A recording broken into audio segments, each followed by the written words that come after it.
'89 GT. Car has a 331 stroker, trick flow, twisted wedge heads.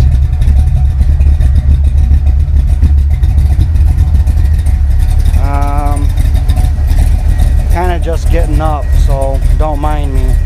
But it has a full Mallory ignition system. I'll open the hood real quick.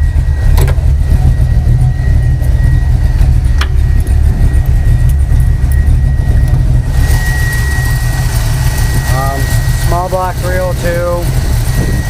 Like I said, full Mallory ignition system. It has trick flow twisted wedge heads. Eagle 331 stroker lower end.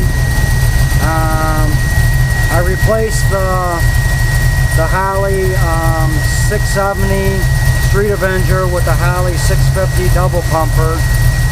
Fully rebuilt the carb. Car has a full Holley fuel system on it. Runs absolutely flawless. It's running a little rich right now. I haven't jetted the carb yet, and I left the air fuel mixtures at stock, which is 1.5. So I still have to go through that and adjust that. The guy took the air conditioning off the front, left the bracket on it, but I'll get the front accessory kit for it one of these days. Has the Motorsport shorty headers,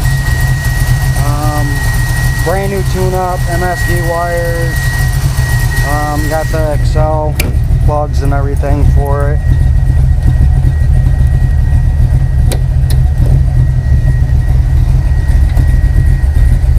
My kid's been riding on it, which has ticked me off.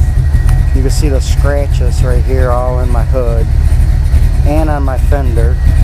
You can see the scratches all in my fenders on both sides. My 4-year-old, that's kid's for you can't be mad at him, doesn't know any better. But yeah, it's got the chameleon paint, changes colors, blue, green, brown. Like I said, the car runs perfect. It's got it's kind of quiet. I mean, it's a lumpy as hell, but it only has 2.5-inch exhaust on it. I'm gonna shut it off real quick.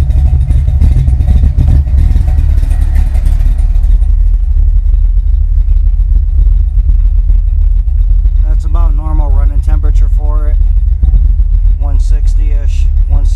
About 160, 170, even on a 100-degree day.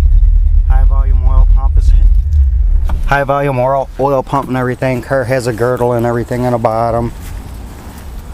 I don't know if I said, but 331 stroker lower end. It's all Eagle Forge rotating assembly, trick flow heads. It's not really lumpy cam. I mean, it's just a basic Motorsport E303 camshaft in it, but I'm gonna eventually change that out. I'll probably end up going with the custom ground cam or just a trick flow stage 2 cam for it, which is much better than the. I'll get a little bit more power out of my setup, being a stroker motor. I'll get more power out of it with the trick flow cam for sure. But I bought a whole nother trans for it. I bought a C4. It's a mile-built C4. It's dirty when they took the trans and everything out, but it was a buddy's trans. It's got a 2500 stall converter, a 50-ounce flywheel, splash pan. It's a case filled with the big bell housing. I bought a brand new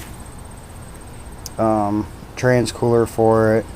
You know, B&M shifter 3-speed for the C4 trans. Bought my shifter lever bracket and everything, trans lines, got all that stuff. Just basically waiting to put it in. But yeah, I'm really happy with this car. Thing runs awesome. And the thing, I ordered a throttle cable for it too, because I'll show you why, which kind of ticks me off. I mean, I've beaten the newer Z06 Camaro, or the Z06 Vets, all the newer, you know, the newer Camaros with this. And it's funny because, let me see if I can't get it in there, see if you can see it. But you can see I'm running just a stock throttle cable on here. I'm only getting 3/4 throttle at wide open. So I'm not even getting all the power out of this motor yet. But I did order a throttle cable for it, aftermarket adjustable braided line throttle cable. I'm hoping it comes in today. But yeah, it's the new radiator I got for it. It's a 3-core copper radiator.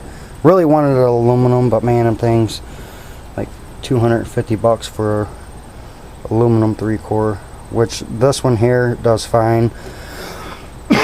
Excuse me. But the thing is I don't plan on keeping this body. This body, I mean, yeah, it looks good and everything, but I mean, all honestly, it needs quite a bit of work. I mean, I've done some of the body work on it in the back, right here. I could do pretty good body work.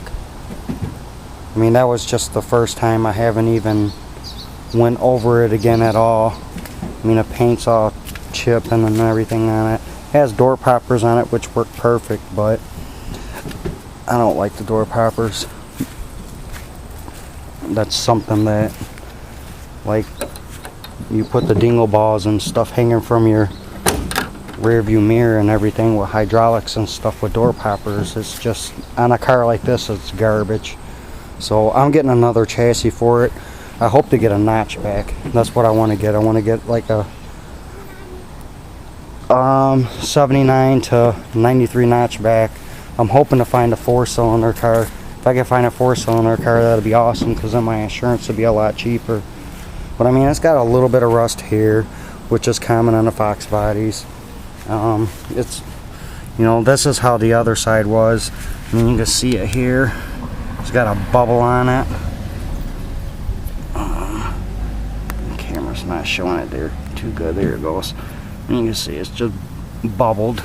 That's it. It's not rust holes or anything like that. But the other side was a hole, and that's because of me. I don't like just sanding down a little bit. I like taking it all the way down to the metal, and if I have to make a hole, I make a hole and just body fill it and go over it a couple of times. But I only did this once. But I'm just not even going to screw around with this body. You know, it's stock rear end, 308 gear, no lower control arms, no subframe connectors. I'm sure, you know, I can tell when I'm driving the body feels a little tweaked on it, because the guy that had the car, he never put subframe connectors or nothing on it.